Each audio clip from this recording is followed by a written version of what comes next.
Hello students, मैं मंजू शर्मा, प्रवक्ता computer, राजकीय महिला पॉलिटेक्निक कश्मीर। आज के ई लेक्चर के अंदर हम EL 302 advance micro processor and micro controller subject के चैप्टर 1 को कंटिन्यू करेंगे। आज के ई लेक्चर के अंदर हम मोड्स ऑफ 8086 माइक्रो प्रोसेसर पढ़ेंगे। 8086 माइक्रो प्रोसेसर को दो मोड्स में यूज किया जा सकता है। एक है मिनिमम मोड और दूसरा है मैक्सिमम मोड।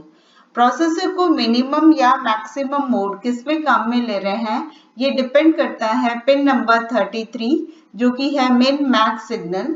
अगर इस सिग्नल की वैल्यू हाई है तो प्रोसेसर मिनिमम मोड में कार्य करता है और अगर इस सिग्नल की वैल्यू लो है तो प्रोसेसर मैक्सिमम मोड के अंदर कार्य करता है। आप पिन नंबर 24 से लेके 31 पे जो कंट्रोल सिग्नल्स अवेलेबल हैं, आप देखोगे कि सबके ऊपर 2 लिखे हुए हैं। तो जो ब्रैकेट्स के अंदर हैं ये उस केस में अवेलेबल होंगे जब हम प्रोसेसर को मिनिमम मोड के अंदर यूज कर रहे हैं। जब हम प्रोसेसर को मैक्सिमम मोड में यूज कर रहे हैं तो पिन नंबर 24 से लेके 31 पे QS1, QS0, S0, S1, S2, lock, request और ग्रांट ये सिग्नल्स अवेलेबल होंगे। और जब प्रोसेसर मिनिमम मोड में कार्य कर रहा है तो पिन नंबर 24 से लेके 31 के ऊपर interrupt acknowledge, address latch enable, data transmit receive, memory input output, right, hold और होल्ड एक्नॉलेज सिग्नल अवेलेबल होंगे। तो जब मिन मैक्स सिग्नल हाई है तो माइक्रो प्रोसेसर मिनिमम मोड में कार्य करता है व मिन मैक्स सिग्नल लो होने पर माइक्रो प्रोसेसर मैक्सिमम मोड में कार्य करता है। पिन नंबर 24 से 31 पर उपलब्ध कंट्रोल सिग्नल्स मिनिमम व मैक्सिमम मोड पर डिपेंड करते हैं, जैसे अभी हमने पिन डायग्राम में देखा। मिनिमम मोड एक प्रोसेसर वाले छोटे सिस्टम के लिए यूज किया जाता है। इसमें सभी बस कंट्रोल सिग्नल्स माइक्रो प्रोसेसर द्वारा डायरेक्टली जनरेट किए जाते हैं।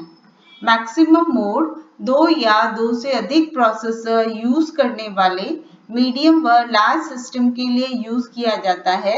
इसमें micro processor 3 status signal S0, S1, S2 का प्रयोग कर जरूरी बस कंट्रोल सिग्नल्स जनरेट करता है और बाकी बचे हुए कंट्रोल पिन्स का use micro processor multi processor configuration को सपोर्ट करने के लिए जो एक्स्ट्रा इंफॉर्मेशन चाहिए उसे प्रोवाइड करने के लिए करता है। तो minimum mode single processor use करने वाले छोटे सिस्टम के लिए यूज किया जाता है। मिनिमम मोड के अंदर सभी बस कंट्रोल सिग्नल्स माइक्रो प्रोसेसर द्वारा डायरेक्टली जनरेट किए जाते हैं। मैक्सिमम मोड दो से अधिक प्रोसेसर काम में लेने वाले बड़े सिस्टम के लिए यूज किया जाता है। इसके अंदर 3 status signals S0, S1, S2 का प्रयोग कर जरूरी बस कंट्रोल सिग्नल्स जनरेट किए जाते हैं और जो बचे हुए 5 पिन हैं उसे हम मल्टी प्रोसेसर कॉन्फ़िगरेशन को सपोर्ट करने के लिए जो हमें एक्स्ट्रा इंफॉर्मेशन चाहिए वो प्रोवाइड करने के लिए यूज किए जाते हैं। तो minimum mode single processor system के लिए यूज किया जाता है। मैक्सिमम मोड दो या दो से अधिक प्रोसेसर काम में लेने वाले बड़े सिस्टम के लिए यूज किया जाता है। अब हम मिनिमम मोड के कंट्रोल सिग्नल्स देखेंगे। कंट्रोल सिग्नल स्टार्ट करने से पहले कि हम ये देखते हैं कि इंस्ट्रक्शन साइकिल, मशीन साइकिल और टी स्टेट किसको कहते हैं। तो एक इंस्ट्रक्शन को एग्जीक्यूट करने में जितना टाइम लगता है या जो प्रोसेस है उसको हम इंस्ट्रक्शन साइकिल कहते हैं। एक इंस्ट्रक्शन साइकिल के अंदर एक या एक से ज्यादा मशीन साइकिल्स होती हैं। एक मशीन साइकिल के अंदर एक ऑपरेशन को परफॉर्म किया जाता है। ऑपरेशन कैसे हो सकते हैं, जैसे memory read, memory write, input output read, input output right, opcode fetch. तो ये जो एक ऑपरेशन होता है वो कोई सा भी हो सकता है। ऑपकोड फैच का हो सकता है, मेमोरी रीड हो सकती है, मेमोरी राइट हो सकती है। वो एक ऑपरेशन एक मशीन साइकिल के अंदर परफॉर्म होता है और एक मशीन साइकिल के अंदर बहुत सारी क्लॉक पल्स होती हैं। जनरली एक मशीन साइकिल के अंदर करीब 4 क्लॉक पल्सेस होती हैं। तो हर मशीन साइकिल के फर्स्ट क्लॉक पल्स के दौरान हम जो प्रोग्राम काउंटर की वैल्यू होती है उसको हम यानी कि जिस मेमोरी लोकेशन पे हमें कोई ऑपरेशन परफॉर्म करना होता है यानी कि ऑपकोड फेच करना है, उस मेमोरी लोकेशन के एड्रेस को एड्रेस बस पे प्लेस करते हैं। या कोई दूसरी मशीन साइकिल हो सकती है जैसे मेमोरी रीड है या मेमोरी राइट है, तो जिस मेमोरी लोकेशन को हमें असेस करना है या जिस इनपुट आउटपुट डिवाइस को असेस करना है उसके एड्रेस को हम एड्रेस बस पे प्लेस करते हैं। तो जो फर्स्ट क्लॉक पल्स के अंदर जो हमारी एड्रेस लाइंस होती हैं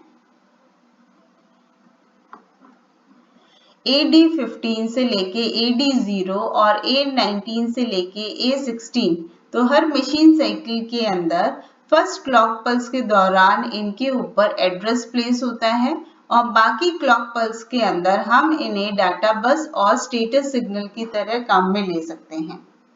तो सभी मशीन साइकिल की फर्स्ट क्लॉक पल्स के दौरान हम ये एड्रेस लैच एनेबल सिग्नल को हाई कर देते हैं। तो जैसे ये address latch enable signal high होगा तो ये जो 16 एड्रेस लाइंस AD15 से AD0 और A16 से लेके A19 और साथ में ये बस हाई एनेबल सिग्नल 20 लाइंस तो ये हो गई प्लस बस हाई एनेबल सिग्नल 21, ये 21 सिग्नल्स की वैल्यू यहाँ 3 लैचेस 8282 के अंदर स्टोर हो जाएंगे। एक लैच के अंदर 8 बिट स्टोर होती हैं, तो इसलिए हमें 3 लैचेस की आवश्यकता पड़ रही है ये 21 बिट्स को स्टोर करने के लिए। तो जैसे ही address latch enable signal high होता है ये इन 3 लैचेस को एनेबल करने के लिए यूज किया जाता है और जब भी लैच एनेबल होता है जो भी इसमें इनपुट आ रहा है वो यहाँ लैच के अंदर स्टोर हो जाएगा।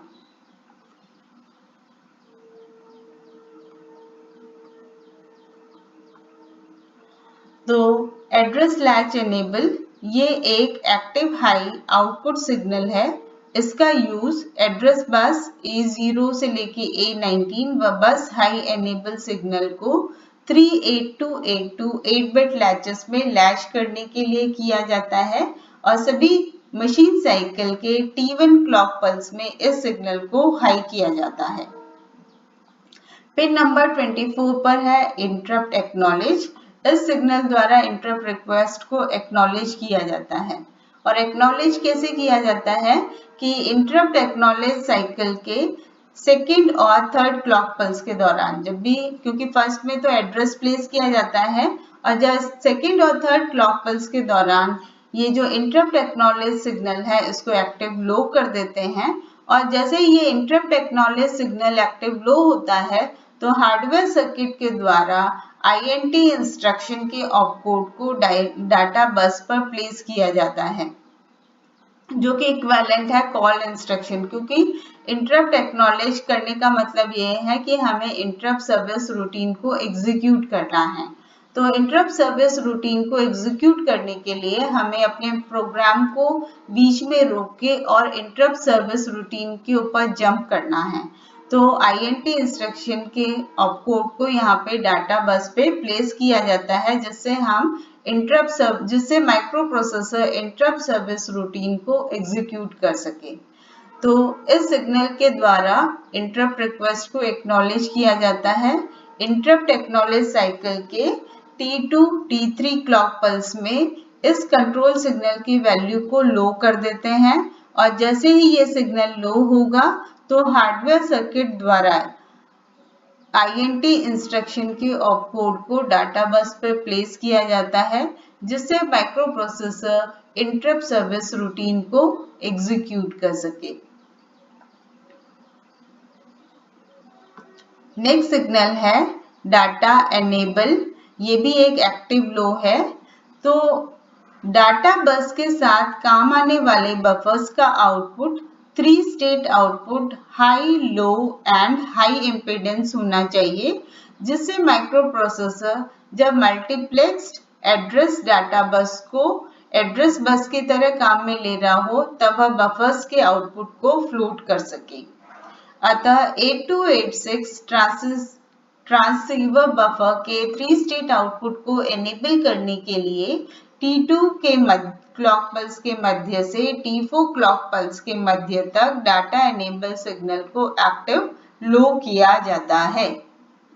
जैसे यहाँ पे आप देखिए कि ये तो लैच है 8282 जो कि एड्रेस लैच एनेबल सिग्नल के द्वारा एनेबल किए जाते हैं और फर्स्ट क्लॉक पल्स में ये जो लाइंस है AD15 से AD0 और A16 से A19 इन पे एड्रेस होता है और ये हम लैच में लैच कर लेते हैं। बाकी क्लॉक पल्स और जब यहाँ एड्रेस है तो ये डाटा बस के ऊपर कोई भी वैलिड वैल्यू प्रेजेंट नहीं होगी। तो ऐसे केस में जब ये लाइंस AD15 से AD0 को हम एड्रेस बस की तरह काम में ले रहे हैं तो ये जो डाटा बस का आउटपुट है इसको हम क्या कर देते हैं, फ्लोट कर देते हैं। तो ये जो बफर है इसका आउटपुट एक 3 स्टेट आउटपुट होता है, या तो हाई होगा या लो होगा या थर्ड स्टेट क्या है, हाई इम्पीडेंस स्टेट।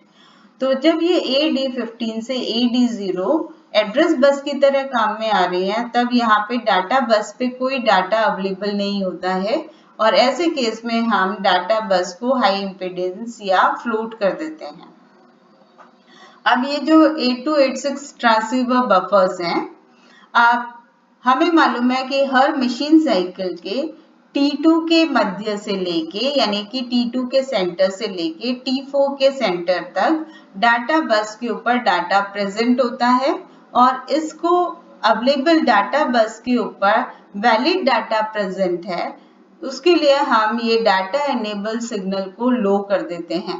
तो जब डाटा एनेबल सिग्नल लो है तो ये शो करता है कि डाटा बस के ऊपर जो डाटा प्रेजेंट है वो वैलिड है, क्योंकि जब ये एड्रेस की तरह काम में आ रहा है, ये बफर है, बफर का मतलब होता है कोई स्टोरेज एरिया।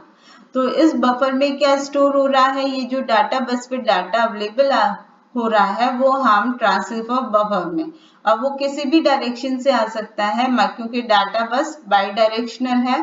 तो माइक्रो प्रोसेसर मेमोरी और इनपुट आउटपुट को डाटा भेज भी सकता है और डाटा को रिसीव भी कर सकता है। तो ये जो डाटा बस में किस साइड से, यहाँ से एक्सेप्ट करना है या यहाँ से एक्सेप्ट करना है, तो जो भी यहाँ बफर के अंदर वैल्यू स्टोर है वो वैलिड डाटा स्टोर है या डाटा बस पे जो डाटा अवेलेबल है वो वैलिड है, ये इंडिकेट करता है हमारा डाटा एनेबल सिग्नल। तो क्योंकि ये आउटपुट डाटा एनेबल किसके साथ कनेक्टेड है, इस बफर के आउटपुट एनेबल के साथ। तो जब ये सिग्नल लो होगा तो ये इंडिकेट करता है कि डाटा बस के ऊपर हमारा वैलिड डाटा अवेलेबल है और उसे हम डाटा की तरह यूज कर सकते हैं, क्योंकि जब यहाँ पे एड्रेस प्लेस हो रहा है उस केस में इस डाटा बस को फ्लोट कर दिया जाता है और जब इसके ऊपर डाटा है और डाटा प्रेजेंट है, ये किस तरह से इंडिकेट करते हैं, डाटा एनेबल सिग्नल को लो करके। कब लो करते हैं, क्योंकि हमें मालूम है कि हर मशीन साइकिल के फर्स्ट क्लॉक पल्स में तो इसके ऊपर एड्रेस रहेगा, बाकी बची हुई और हमने देखा कि एक मशीन साइकिल के अंदर ज्यादातर 4 क्लॉक पल्सेस होती हैं जिसको हम नंबर देते हैं T1, T2, T3 और T4। तो T2 के मध्य यानी कि सेंटर से लेके T4 के सेंटर तक ये डाटा एनेबल सिग्नल को लो कर देते हैं, जिससे ये इंडिकेट करता है कि डाटा बस के ऊपर वैलिड डाटा अवेलेबल है। तो ये जो बफर है 8286, इसका जो आउटपुट होता है वो 3 स्टेट का आउटपुट होना चाहिए, एक लो, दूसरा हाई जो कि वैल्यू को इंडिकेट करता है और तीसरा आउटपुट भी हम काम में लेते हैं जिसको हम कहते हैं हाई इम्पीडेंस स्टेट। तो जब बफर के अंदर कोई वैलिड डाटा प्रेजेंट नहीं है, जैसे यहाँ पे फर्स्ट क्लॉक पल्स के अंदर address bus AD15 AD0 lines के ऊपर हमारा एड्रेस है, तो यहाँ बफर में हमें स्टोर नहीं करना है या स्टोर भी हो गया है तो वो वैलिड नहीं है तो ये डाटा बस को क्या कर देते हैं, फ्लोट कर देते हैं या हाई इम्पीडेंस स्टेट में चला जाता है। और जब T2 से लेके T4 क्लॉक पल्स के अंदर जब इनमें बफर के अंदर डाटा प्रेजेंट है और वो वैलिड डाटा है, ऐसे केस के अंदर हम डाटा एनेबल सिग्नल को लो कर देते हैं। तो जब ये लो है तो ये बताता है कि डाटा बस पे वैलिड डाटा प्रेजेंट है। और यही हमने यहाँ लिखा है डाटा एनेबल, डाटा बस के साथ काम आने वाले बफर्स का आउटपुट 3 स्टेट आउटपुट यानी कि high, low and high impedance होना चाहिए, जिससे माइक्रो प्रोसेसर जब मल्टीप्लेक्स एड्रेस डाटा बस को एड्रेस बस की तरह काम में ले रहा हो तब बफर्स के आउटपुट को फ्लूट कर सके। अतः 8286 ट्रांसीवर बफर के 3 स्टेट आउटपुट को एनेबल करने के लिए T2 क्लॉक पल्स के मध्य से T4 क्लॉक पल्स के मध्य तक डाटा एनेबल सिग्नल को एक्टिव लो किया जाता है। और जब ये सिग्नल एक्टिव लो है तो ये दर्शाता है कि डाटा बस पे जो डाटा प्रेजेंट है वो वैलिड है, उसको डाटा की तरह काम में लिया जा सकता है। Next control signal pin number 27 है डाटा ट्रांसमिट रिसीव सिग्नल। तो जब ये सिग्नल हाई है तो बफर्स को ट्रांसमिट मोड में सेट किया जाता है। बफर कौन सा? 8286, ये 8286। जब ये सिग्नल हाई है तो बफर से डाटा ट्रांसमिट मोड में सेट करेंगे यानी कि माइक्रो प्रोसेसर से बाहर की तरफ, और जब ये सिग्नल लो है तो बफर को रिसीव मोड में सेट होगा यानी कि डाटा बस पे जो डाटा आ रहा है वो बफर में स्टोर होकर माइक्रो प्रोसेसर तक जाएगा।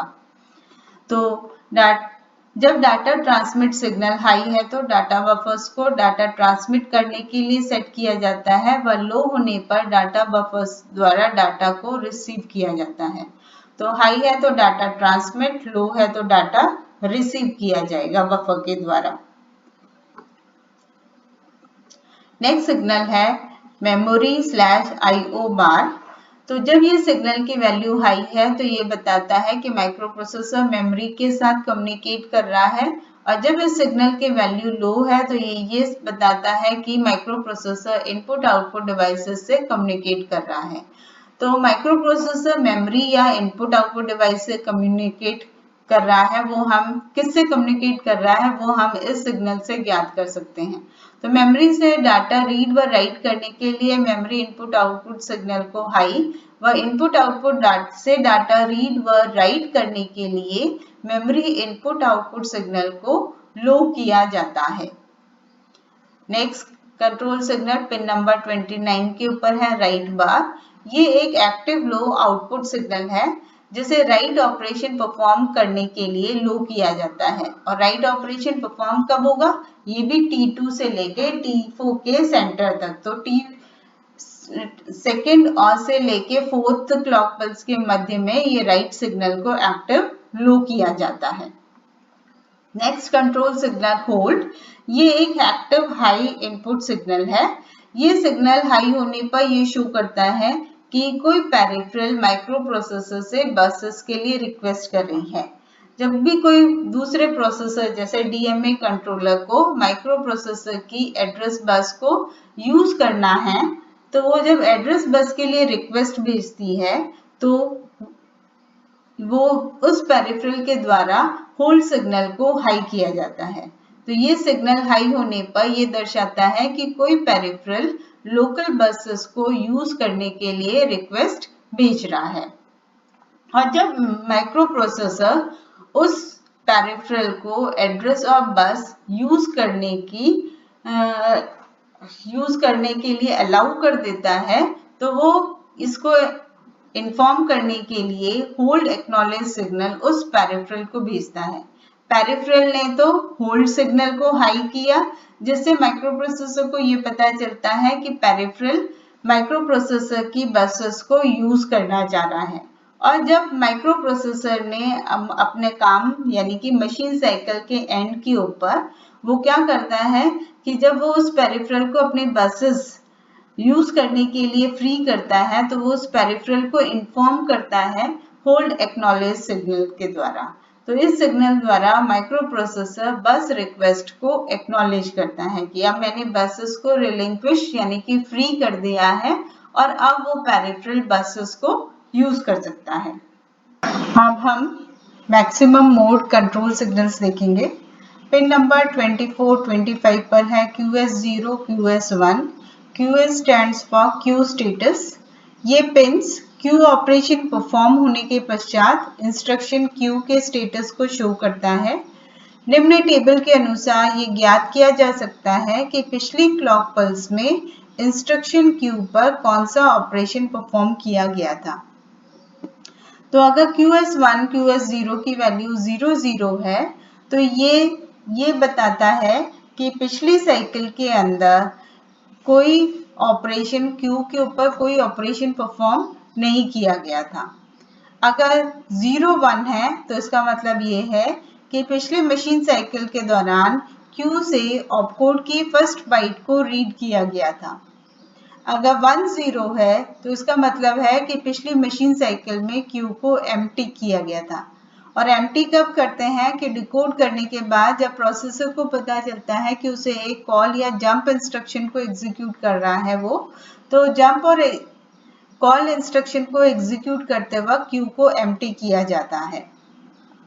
अगर 11 है तो इसका मतलब ये है कि सब्सिक्वेंट बाइट फ्रॉम Q यानी कि इंस्ट्रक्शन की रिमेनिंग बाइट्स को रीड किया गया है, क्योंकि एक इंस्ट्रक्शन 1 बाइट से लेके 6 बाइट तक हो सकता है, मैक्सिमम लेंथ 6 बाइट की है। तो इस केस के अंदर जो इंस्ट्रक्शन की रिमेनिंग बाइट्स हैं उनको रीड किया गया है। तो QS1 QS0 पे 00 है तो इसका मतलब Q पे कोई ऑपरेशन परफॉर्म नहीं किया गया। 01 का मतलब है Q से ऑपकोड यानी कि फर्स्ट बाइट को रीड किया गया है इंस्ट्रक्शन की। 10 का मतलब है Q को एम्प्टी किया गया है और 11 का मतलब है कि इंस्ट्रक्शन की रिमेनिंग बाइट्स को Q से रीड किया गया है। नेक्स्ट है पिन नंबर 26, 27, 28 के ऊपर 3 active low status signals S2, S1, S0 maximum mode के अंदर इन 3 स्टेटस सिग्नल को यूज करके जरूरी या बस कंट्रोल सिग्नल्स को जनरेट किया जाता है। तो जब S2, S1, S0 है की वैल्यू 000 है तो ये इंटरप्ट एक्नॉलेज मशीन साइकिल को इंडिकेट करेगा। 001 input output read machine cycle के लिए है। 010 इनपुट आउटपुट राइट साइकिल के लिए है। 011 हॉल्ट के लिए है यानी कि अब प्रोग्राम के एग्जीक्यूशन को रोकना है या इसके बाद कोई स्टेटमेंट को एग्जीक्यूट नहीं करना है। 100 ऑपकोड फैच के लिए है यानी कि ऑपकोड फर्स्ट बाइट इंस्ट्रक्शन की फर्स्ट बाइट को फैच करने के लिए है। 101 मेमोरी रीड साइकिल के लिए है। 110 मेमोरी राइट के लिए है और 111 इनएक्टिव या पैसिव यानी कि ये सिग्नल स्टेट काम में नहीं आ रहा है। तो डिफरेंट स्टेटस सिग्नल, क्योंकि 3 स्टेटस सिग्नल्स काम में आ रहे हैं यहाँ पे, तो 3 स्टेटस सिग्नल की 8 पॉसिबिलिटीज हो सकती हैं। तो यहाँ पे ये 7 डिफरेंट मशीन साइकिल्स को इंडिकेट कर रहा है। तो इंटरप्ट एक्नॉलेज हो गया, input output read, output input output right, memory read, memory write, opcode fetch और हॉल्ट। तो S2, S1, S0 तो मिनिमम मोड के अंदर ये सिग्नल्स डायरेक्टली जनरेट हो रहे थे। यहाँ पे ये 3 स्टेटस सिग्नल यूज करके हम इन मशीन साइकिल्स को इंडिकेट कर रहे हैं। तो 000 इंटरप्ट एक्नॉलेज साइकिल, 001 और 010 इनपुट आउटपुट रीड और राइट के लिए है। 011 हॉल्ट के लिए है। 100 ऑपकोड फैच के लिए है। 101 और 110 मेमोरी रीड और राइट ऑपरेशन के लिए है और 111 यूज नहीं आ रहा है। नेक्स्ट है लॉक। अगर ये सिग्नल लो है तो माइक्रो प्रोसेसर सिस्टम बस को दूसरे पेरिफेरल के उपयोग के लिए फ्री नहीं करेगा। लॉक प्रीफिक्स इंस्ट्रक्शन के द्वारा इस सिग्नल को लो या एक्टिवेट किया जाता है। एक्चुअल में इस सिग्नल का मीनिंग क्या है कि जब भी हम कोई इंस्ट्रक्शन एग्जीक्यूट कर रहे हैं और उस इंस्ट्रक्शन के अगर आगे प्रीफिक्स में लॉक लगा हुआ है तो ये लॉक सिग्नल क्या करता है, इस लॉक प्रीफिक्स क्या करेगा, इस सिग्नल को लो कर देगा। और जब भी ये सिग्नल लो होता है तो उस दौरान माइक्रो प्रोसेसर अपनी एड्रेस बस यानी कि लोकल बसेस को दूसरे पेरिफेरल के यूज के लिए फ्री नहीं करता, क्योंकि बीच में कभी भी रिक्वेस्ट आ सकती है, रिक्वेस्ट ग्रांट सिग्नल के ऊपर या कोई इंटरप्ट आ सकता है। तो ऐसे केस के अंदर कोई भी डीएम में कोई भी एक्सटर्नल पेरिफेरल माइक्रो प्रोसेसर को बस के रिक्वेस्ट के लिए सिग्नल भेज सकता है। तो ऐसे केस के अंदर माइक्रो प्रोसेसर एक मशीन साइकिल खत्म होने के बाद, कंप्लीट इंस्ट्रक्शन नहीं, एक मशीन, क्योंकि एक इंस्ट्रक्शन के अंदर बहुत सारी मशीन साइकिल्स होती हैं जैसे हमने देखा पहले, तो एक मशीन साइकिल जैसे ही कंप्लीट होगी उसके बाद माइक्रो प्रोसेसर एड्रेस यानी कि लोकल बसेस को, सिस्टम बस को फ्री कर सकता है जिससे दूसरे पेरिफेरल बसेस को यूज कर सकें।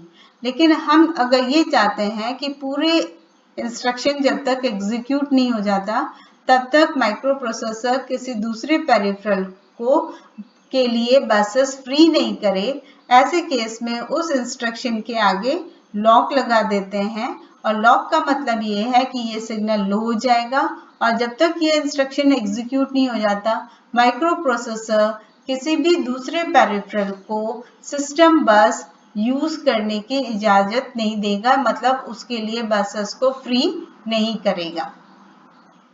तो जैसे लॉक लगा दिया तो माइक्रो प्रोसेसर अपनी एड्रेस बस और डाटा बस को फ्री नहीं करेगा जिससे दूसरे पेरिफेरल उसको यूज कर सके। उनके रिक्वेस्ट आने के बाद भी उसको फ्री नहीं करेगा। लास्ट टू सिग्नल्स हैं RQ/GT बार 1 और RQ/GT 0। RQ stands for request, GT stands for grant, request grant 1, request grant 0। तो ये जो दो पिन्स हैं इन पे भी कोई पेरिफेरल अपने रिक्वेस्ट भेज रहा है और किसके लिए रिक्वेस्ट भेज रहा है, वो दूसरा पेरिफेरल माइक्रो प्रोसेसर की जो सिस्टम बस है या लोकल बसेस को यूज करना चाह रहा है और वो माइक्रो प्रोसेसर को रिक्वेस्ट भेज रहा है बसेस को रिलीज या फ्री करने के लिए। तो यहाँ पे दो सिग्नल्स हैं। तो इस केस के अंदर रिक्वेस्ट ग्रांट 0 की प्रायोरिटी ज्यादा होती है और रिक्वेस्ट ग्रांट 1 की लोअर प्रायोरिटी होती है, क्योंकि दोनों पे दो अलग अलग, क्योंकि मैक्सिमम मोड के अंदर एक से ज्यादा प्रोसेसर्स हैं। अगर दो प्रोसेसर ने अपनी रिक्वेस्ट एक साथ भेज दी है तो इसके अंदर क्या होगा कि जिसकी रिक्वेस्ट RQGT 0 रिक्वेस्ट ग्रांट 0 पर आई है उसको हायर प्रायोरिटी मिलेगी बजाय उसकी जिसकी रिक्वेस्ट ग्रांट 1 के ऊपर आई है। तो इन पिन पर दूसरे पेरिफेरल द्वारा माइक्रो प्रोसेसर को लोकल बस रिलीज यानी कि एड्रेस और डाटा बस रिलीज करने के लिए रिक्वेस्ट भेजी जाती है और करंट बस साइकिल यानी कि जो भी करंट मशीन साइकिल है उसके अंत में माइक्रो प्रोसेसर पेरिफेरल को ग्रांट सिग्नल भेजता है। पूरा इंस्ट्रक्शन का एग्जीक्यूशन कंप्लीट नहीं हुआ है, सिर्फ एक मशीन साइकिल, और उस मशीन साइकिल के अंत में माइक्रो प्रोसेसर पेरिफेरल को ग्रांट सिग्नल भेजता है। ये जो दोनों पिन्स हैं, both pins are bidirectional and request grant 0 has higher priority than request grant 1। अब इसको वर्किंग को समझने के लिए हम यहाँ पे एक फिगर देख रहे हैं। तो यहाँ पे आप देखिए कि ये हमारा 8086 माइक्रो प्रोसेसर है। ये दो एक्स्ट्रा प्रोसेसर्स हैं क्योंकि maximum mode multiple processor system के साथ यूज किया जाता है। तो दो और प्रोसेसर काम में आ रहे हैं, एक को हमने नाम दिया है P2 और दूसरे को हमने नाम दिया है P3। अब ये दोनों ही प्रोसेसर्स माइक्रो प्रोसेसर की एड्रेस और डाटा बस, क्योंकि ये जो एड्रेस और डाटा बस है, ये जो लोकल बसेस हैं, ये क्या है, कॉमनली काम में लेनी है और ज्यादातर इन बसेस का कंट्रोल 8086 के पास ही रहता है। तो जब दूसरे पेरिफेरल्स को इन लोकल बसेस पे कंट्रोल चाहिए तो ऐसे केस में वो क्या करते हैं कि प्रोसेसर को रिक्वेस्ट और ग्रांट सिग्नल, ये वाला जो सिग्नल्स है रिक्वेस्ट है और ग्रांट, इस सिग्नल को एक क्लॉक पल्स जितनी देर के लिए लो करके माइक्रो प्रोसेसर को भेज देते हैं। अब ये देखिए कि इसी सिग्नल के द्वारा रिक्वेस्ट भी भेजनी है और इसी सिग्नल के द्वारा ही माइक्रो प्रोसेसर को इनको बसेस यूज करने की परमिशन भी देनी है। तो ऐसे केस में इसीलिए ये डायरेक्शन क्या है, प्रोसेसर से 8086 के पास जाएगा और 8086 से दूसरे प्रोसेसर के पास। तो ये दोनों ही लाइंस क्या है, बाई डायरेक्शनल है और इस केस के अंदर अगर सपोज प्रोसेसर P2 और प्रोसेसर P3 दोनों रिक्वेस्ट एक ही टाइम पे भेज देते हैं तो प्रोसेसर P2 की रिक्वेस्ट पहले एग्जीक्यूट होगी, यानी कि पहले प्रोसेसर P2 को बसेस मिलेंगी और फिर प्रोसेसर P3 को बसेस अलॉट होंगी। अब हम देखें कि प्रोसेसर इसको एग्जीक्यूट कैसे करता है या 808 ये सिस्टम ये सिग्नल का एग्जीक्यूशन होता किस प्रकार से है।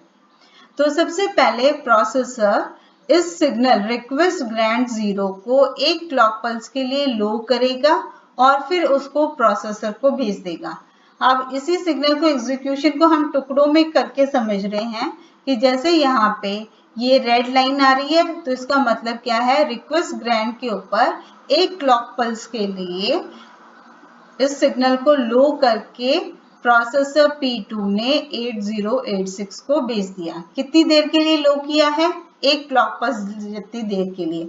उसके बाद ये सिग्नल वापस कुछ देर के लिए हाई हो जाएगा।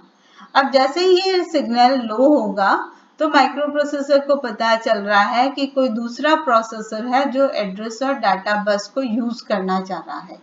तो माइक्रो प्रोसेसर जो मशीन साइकिल को एग्जीक्यूट कर रहा है उसके लास्ट के अंदर इसी सिग्नल को वापस भेजेगा और एक क्लॉक पल्स के लिए पहले लो हुआ फिर हाई हो गया तो अब 8086 इसको दोबारा एक क्लॉक पल्स जितनी देर के लिए लो करके ये इंफॉर्मेशन को प्रोसेसर P2 को भेज देगा।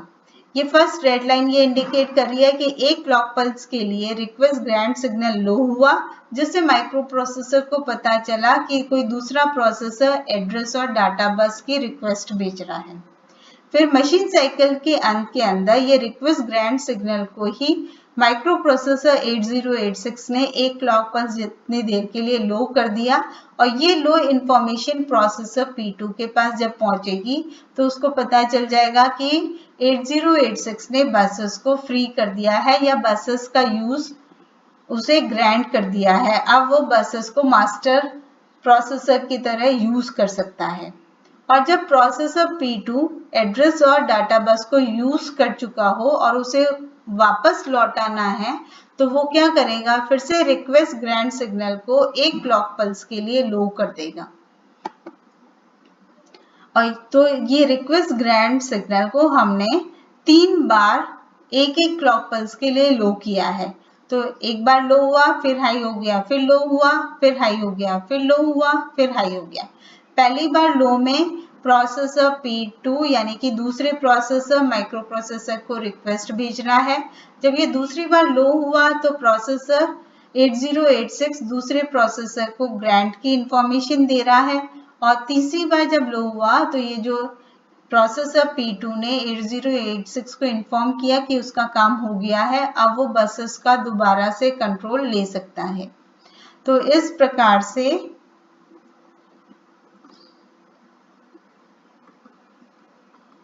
(8086) माइक्रो प्रोसेसर ये रिक्वेस्ट और ग्रांट सिग्नल को एग्जीक्यूट करता है। तो एग्जीक्यूशन को यहाँ पे एक्सप्लेन किया है कि दूसरा पेरिफेरल एक clock pulse wide signal micro processor को भेजकर लोकल बस के लिए रिक्वेस्ट करता है। T4 क्लॉक पल्स के दौरान माइक्रो प्रोसेसर एक clock pulse wide signal requesting peripheral को भेजता है। पहले तो पेरिफेरल ने एक क्लॉक पल्स वाइड यानी कि लो सिग्नल माइक्रो प्रोसेसर को भेज के लोकल बस के लिए रिक्वेस्ट की। T4 यानी कि मशीन क्लॉक पल्स जो भी खत्म हुई है और खत्म होने के बाद नेक्स्ट स्टार्ट हो जाएगी तो वो T1 हो जाएगा। इसलिए T1 या T4 क्लॉक पल्स के दौरान माइक्रो प्रोसेसर एक clock pulse wide signal requesting peripheral को भेजता है। ये सिग्नल यह इंगित करता है कि माइक्रो प्रोसेसर ने लोकल बसेस को फ्लोट कर दिया है जिससे नेक्स्ट क्लॉक पल्स में पेरिफेरल इनका यूज कर सके। रिक्वेस्टिंग पेरिफेरल जब लोकल बस को फ्री करता है तो वह फिर से एक clock pulse wide signal micro processor को भेजता है और ये एक क्लॉक पल्स वाइड सिग्नल में इस सिग्नल को लो कर रहे हैं क्योंकि यहाँ पे ये सारे एक्टिव लो सिग्नल है। तो वह फिर से एक क्लॉक पल्स वाइड सिग्नल के माइक्रो प्रोसेसर को। अब हम इंस्ट्रक्शन एग्जीक्यूशन सीक्वेंस को भी समझ लें, ये बहुत ही छोटा टॉपिक है। तो इंस्ट्रक्शन एग्जीक्यूशन जब माइक्रो प्रोसेसर स्टार्ट करता है तो वो सबसे पहले प्रोग्राम काउंटर की वैल्यू को मेमोरीज को भेजता है, क्योंकि इंस्ट्रक्शन मेमोरी में स्टोर की गई है और इंस्ट्रक्शन को हमें सबसे पहले फेच करना है, क्योंकि इंस्ट्रक्शन एग्जीक्यूशन सीक्वेंस के अंदर 3 स्टेप्स फॉलो करने हैं, फैच, डिकोड और एग्जीक्यूट। तो इंस्ट्रक्शन को फेच करने के लिए, यानी कि कहाँ से फेच करना है, मेमोरी से फेच करना है, और मेमोरी से फेच करने के लिए प्रोग्राम काउंटर की वैल्यू को मेमोरी को भेजा जाता है। तो CPU sends the address contained in the program counter to memory. तो वो मेमोरी लोकेशन सेलेक्ट हो जाएगी जहां पे हमने इंस्ट्रक्शन को स्टोर किया है। The memory gets the machine instruction in the location being addressed and sent back to the CPU. तो जो मेमोरी लोकेशन हमने सेलेक्ट करी वहां से इंस्ट्रक्शन रीड होगा और रीड होने के बाद वो वापस मेमोरी से माइक्रो प्रोसेसर में आके इंस्ट्रक्शन रजिस्टर के अंदर स्टोर हो जाएगा। Next step, CPU puts the machine instruction in the instruction register. वो इंस्ट्रक्शन रजिस्टर में स्टोर हो गया। अब CPU उस इंस्ट्रक्शन को डिकोड करता है। तो पहले 2 स्टेप में हमने इंस्ट्रक्शन को फेच किया, 3rd स्टेप के अंदर हम इंस्ट्रक्शन को डिकोड कर रहे हैं। डिकोड करने का मतलब है कि CPU उसे इंस्ट्रक्शन को समझ रहा है। समझने में हम ये चेक कर रहे हैं क्या वो ब्रांच इंस्ट्रक्शन है। अगर ये कंडीशन फॉल्स है तो इसका मतलब क्या है, माइक्रो प्रोसेसर इंस्ट्रक्शन को एग्जीक्यूट करेगा और प्रोग्राम काउंटर की वैल्यू को इंक्रीमेंट कर देगा, जिससे वो नेक्स्ट इंस्ट्रक्शन का एड्रेस उसमें स्टोर हो जाए। और फिर से क्या होगा, नेक्स्ट इंस्ट्रक्शन को फेच करेंगे दोनों स्टेप से, फिर डिकोड करेंगे, फिर एग्जीक्यूशन वाला पार्ट आ जाएगा। तो अगर वो ब्रांच इंस्ट्रक्शन नहीं है तो ये 3 स्टेप्स कंटिन्यू चलते रहेंगे कि इंस्ट्रक्शन को फेच किया, डिकोड किया और एग्जीक्यूट किया। इंस्ट्रक्शन एग्जीक्यूट हो गई, प्रोग्राम काउंटर की वैल्यू को इंक्रीमेंट कर दिया जिससे वो उसके अंदर नेक्स्ट या वो नेक्स्ट इंस्ट्रक्शन को पॉइंट कर सके। और फिर से यही प्रोसेस जब तक कि सारे इंस्ट्रक्शन एग्जीक्यूट नहीं हो जाते। लेकिन सपोज ये एक ब्रांच इंस्ट्रक्शन है और ये कंडीशन ट्रू हो गया है, तो अब इस स्टेप पे जाने के बजाय हम फ्लो चार्ट में जैसे शो है इस एरो को फॉलो करेंगे। इस एरो को जब हम फॉलो करते हैं तो यहाँ पे फिर से कंडीशन चेक कर रहे हैं, क्या ये कंडीशनल ब्रांच है। अगर कंडीशनल ब्रांच है तो इसका मतलब हमें फ्लैग के कंडीशन को या फ्लैग के स्टेटस को चेक करना पड़ेगा। सपोज ये फॉल्स है, फॉल्स है तो इसका मतलब अनकंडीशनल ब्रांच है और हमें जंप ही करना है। तो जो भी जंप एड्रेस है वो वैल्यू हम प्रोग्राम काउंटर में सेव कर देंगे, set program counter to branch address, और ये वापस उसी लोकेशन पे फिर से स्टार्टिंग पे चला गया, उस ब्रांच एड्रेस से इंस्ट्रक्शन को फेच करेगा और फिर डिकोड करके वहां से एग्जीक्यूशन स्टार्ट कर देगा। लेकिन सपोज ये कंडीशन फॉल्स नहीं है, ट्रू है, तो इस केस में क्या करना है कि फ्लैग्स रजिस्टर यानी कि प्रोग्राम स्टेटस वर्ड को चेक करना है। चेक करने पे हम फिर से ये चेक कर रहे हैं क्या flag status branch condition satisfy हुआ है या नहीं। जैसे जंप ऑन कैरी अगर चेक कर रहे हैं, कमांड है जंप ऑन कैरी, तो हमने कैरी फ्लैग को चेक किया और क्या चेक करेंगे, क्या कैरी फ्लैग सेट है। सेट है तो जंप करना है और अगर सेट नहीं है तो जंप नहीं करना है। तो क्या ब्रांच कंडीशन सेटिस्फाई हुआ है, तो अगर सेटिस्फाई हो गया तो ब्रांच करना है। तो ब्रांच करना है तो प्रोग्राम काउंटर की वैल्यू को ब्रांच एड्रेस से रिप्लेस करना है या ब्रांच एड्रेस को प्रोग्राम काउंटर में सेव कर देना है, जिससे इस ब्रांच एड्रेस से इंस्ट्रक्शन को नेक्स्ट इंस्ट्रक्शन को एग्जीक्यूट कर सकें। और अगर कंडीशन सेटिस्फाई नहीं हुआ है, जैसे जंप ऑन कैरी था और कैरी फ्लैग की वैल्यू 0 है, रीसेट है, तो कंडीशन फुलफिल नहीं हुआ, तो ये कंडीशन फॉल्स हो गया। फॉल्स में क्या है कि प्रोग्राम काउंटर में नेक्स्ट इंस्ट्रक्शन का एड्रेस आ जाएगा और या प्रोग्राम काउंटर को हमने इंक्रीमेंट कर दिया जिससे वो नेक्स्ट इंस्ट्रक्शन को पॉइंट कर सके और वापस इस एरो से ये स्टार्टिंग में स्टार्ट पर आ गया, जिससे वो फिर से इंस्ट्रक्शन को फैच करेगा, डिकोड करेगा और एग्जीक्यूट करेगा जब तक कि हम प्रोग्राम के एंड तक नहीं पहुंच जाते। तो ये सिंपल इंस्ट्रक्शन सीक्वेंस है जहाँ पे माइक्रो प्रोसेसर सबसे पहले इंस्ट्रक्शन को फैच करता है, फिर उसको डिकोड करता है और फिर उसको एग्जीक्यूट करता है और डिकोड करते वक्त वो चेक करता है क्या ये ब्रांच इंस्ट्रक्शन तो नहीं है। अगर ब्रांच इंस्ट्रक्शन नहीं है तो इंस्ट्रक्शन को एग्जीक्यूट किया और प्रोग्राम काउंटर की वैल्यू को जस्ट नेक्स्ट इंस्ट्रक्शन को इंक्रीमेंट कर दिया जिससे वो नेक्स्ट इंस्ट्रक्शन को पॉइंट कर सके। और ब्रांच है तो वो अनकंडीशनल ब्रांच है तो सीधे ब्रांच एड्रेस पे जंप कर जाएगा, वहां से फैच और डिकोड का प्रोसेस वापस स्टार्ट कर देगा। अगर कंडीशनल ब्रांच है तो वो फ्लैग स्टेटस को एग्जामिन करेगा कि कंडीशन सेटिस्फाई हुआ है या नहीं है। अगर हुआ है तो ब्रांच करेगा, अगर नहीं हुआ है तो ब्रांच नहीं करेगा। तो होप स्टूडेंट्स आपको मिनिमम और मैक्सिमम मोड के कंट्रोल सिग्नल समझ में आ गए होंगे। नेक्स्ट ई लेक्चर के अंदर हम एड्रेसिंग मोड ऑफ 8086 टॉपिक को पढ़ेंगे। Thank you.